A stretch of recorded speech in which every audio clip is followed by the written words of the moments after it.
So I know a lot of you are hungry for the PlayStation 5 Pro information, any kind of scrap or morsel that we can get our hands onto, and I'm kind of the same way. And so I very much wanted to talk about this and see how everybody felt. This is one of those things where I think a lot of us were very much kind of like, well, how come we haven't heard anything on this in such a long time? I think it's kind of crazy. But I also think that, there's obviously reasons for that. I think it's pretty clear that if you're Sony, you do not want to have, this announcement of a Pro too much in advance, even though the hardcore already know about it. There's a large contingent that know nothing about it, and so you don't want to end up killing sales of your console that you have out now for 8 months. And it looks like they've kind of successfully navigated that road where I think Microsoft has failed that previously. Like, I remember when the Xbox S came out, it came out a year before the One X, and they're like, okay, well, here's the One S, but if you really are into power or whatever, then next year we're going to have the One X, and it's going to be blah blah blah. I think that really kind of hurt sales of the One S. But anyway, so I'm going to get into this because this is pretty good news. What's up, everybody? Crap Gamer here with Crap Gamer Reviews with another video. Thank you so much for checking it out. Please hit that like button and share it out, and maybe consider subscribing, as that helps out the channel tremendously. So according to this, the PS5 Pro was an open secret at Gamescom 2024, which, as you guys know, Gamescom just took place. So this is a really good piece of information to kind of go on. The existence of the PlayStation 5 Pro was long discussed throughout 2024 thanks to various leaks and rumors, but the latest state of play that aired in late May didn't feature any announcements for the new hardware. With summer drawn to a close soon, some fans wondered whether the more powerful PlayStation 5 iteration had been delayed. However, at the Gamescom 2024 event being held in Germany, developers started talking. In a recent live stream, the Italian website Multiplayer mentioned that it had heard from a developer that they had delayed their game due to the upcoming launch of the PS5 Pro. So I can confirm that I heard something similar during one of my appointments at Gamescom 2024. Without even being prodded by me at all, a developer that I won't name openly said they had received the specs of the PS5 Pro and they were confident that Unreal Engine 5 would run much better on the new hardware compared to the regular PS5. And considering the circumstances revealed by Multiplayer, I'm positive that this is not the same developer they talked to. Moreover, the studio I heard it from is not at all a big one, which makes it clear that the hardware specifications and details are already in the hands of a large number of game makers. As such, it's reasonable to assume an official announcement is near. Looking at the PS4 Pro, the console that was announced on September 7th, 2016 and subsequently launched on November 10th, the same could happen again, as suggested by plenty of other industry analysis people back in the day. So a lot of people are saying, okay, so we're going to be on the lookout for the PlayStation 5 Pro. And again, like I said, you don't want this thing announced too soon, just because of the way that it would end up kind of working out. But I do think that it makes sense to sort of maybe wait and see what happens, and I like that fact. I like the fact that, Sony is kind of letting people enjoy their PS5, and I still think that the standard PS5 or Slim or whatever you want to call it is going to be the thing that sells the most more recently for sure. But I also think we're kind of in this weird world where the PS5 Pro is something that is much needed right now, and the reason right now is because guess what? There's a lot of people that are craving new hardware, and this is just something that a lot of people want to see, and I can understand that. Like, I've been wrong in the past where I was like, we just got these things, they're only 4 years old. But it's like, hey, you're always going to be able to play the same stuff on the basic PS5, so what's it matter really? You're going to be able to play the games fine.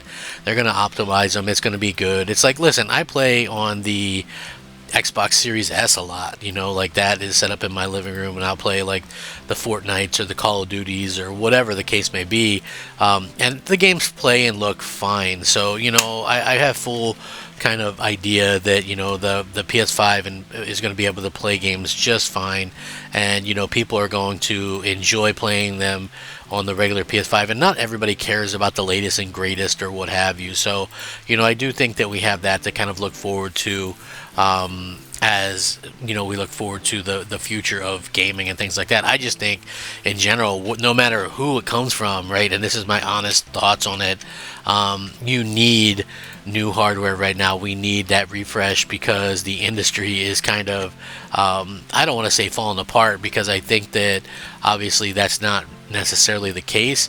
I just think that what we need is something to kind of get people excited again. Like, we haven't really had that this generation. We've gotten some good games for sure. I know some people are probably like, well, it's great. We're living, great, and it's this generation has been amazing. For me, I noticed a fall off, and I've noticed a fall off from a lot of things, from game wise. I mean, I can point to certain ones, and there's definitely different reasons as to why this has happened.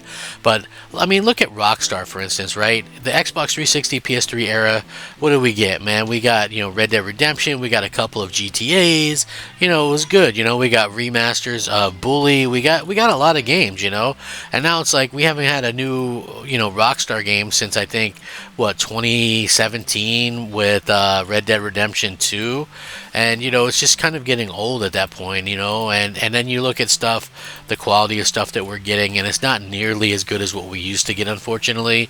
And so when we look at this, I kind of have to shake my head a bit. It's like, look at Rocksteady Games, right? We were getting Arkham Asylum and Arkham City on the 360 PS3 era, and we even got Arkham Origins, even though that was by a different developer. And then we got a pretty good game in Arkham Knight. And now look at the Batman games we got now, man. We get that Gotham Knights game, which was not great, and we get that god awful Suicide Squad game that was just awful. I mean, I can't say how awful that was, but it's just like so awful. And that's sort of the situation we find ourselves in. The games aren't there. Look, the 360 gave us 2 Dragon Age games, or actually 3.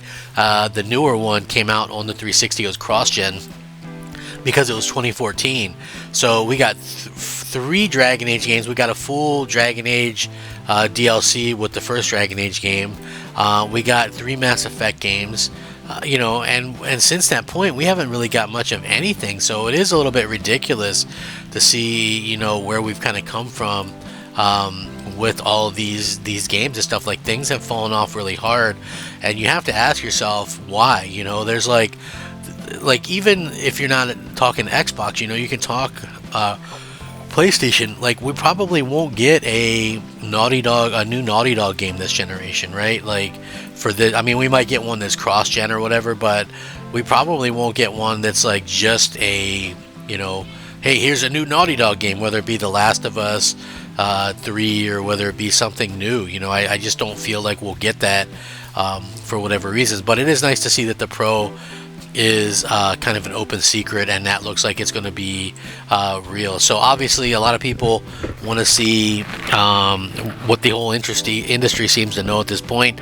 And if you guys are looking for a recap on what the PS5 Pro would actually offer in terms of any of this stuff, you're looking at a 45% performance improvement in rasterized rendering thanks to a larger GPU and faster memory, a hugely improved ray tracing architecture delivering 2 to 3 times speed up on average with peaks of 4x, custom machine learning architecture that supports 300 TOPS at 8-bit to power the PlayStation Spectral Super Resolution, which is PSSR, by the way. It's their upscaling technique, their own version of multi-frame super resolution based on PlayStation machine learning, which is so funny because Microsoft is the one that really kind of takes pride in their whole, hey, we've got this, and we're such a good company, and all this kind of stuff. And then you look at it, and Sony's going to have their version of machine learning and stuff out there before that even comes out. So yeah, I mean, it's crazy to think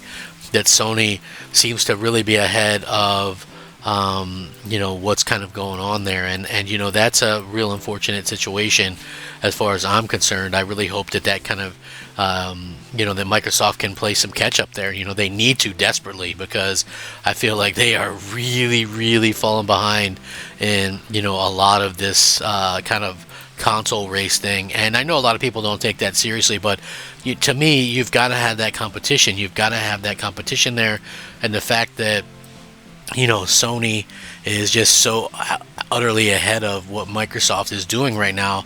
I think it's pretty clear that the competition isn't there, and Microsoft isn't taking any pride in their work whatsoever. So I'll link this in the description. You guys can check it out. Let me know what you guys think. Are you interested in the PS5 Pro? Are you excited to see what they could have to announce and show for it? It looks like Death Stranding 2 is definitely going to be there. But let me know. Thanks for watching. Rack 'em up. Crap Gamer out.